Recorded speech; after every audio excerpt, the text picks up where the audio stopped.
Creating an account with Citizens Bank is a straightforward process that can be completed online. Follow these steps to set up your account quickly and easily.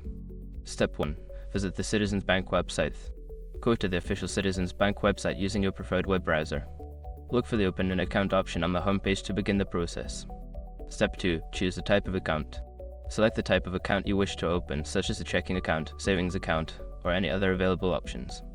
Review the features and benefits of each account type to make an informed choice. Step 3. Fill out the application form.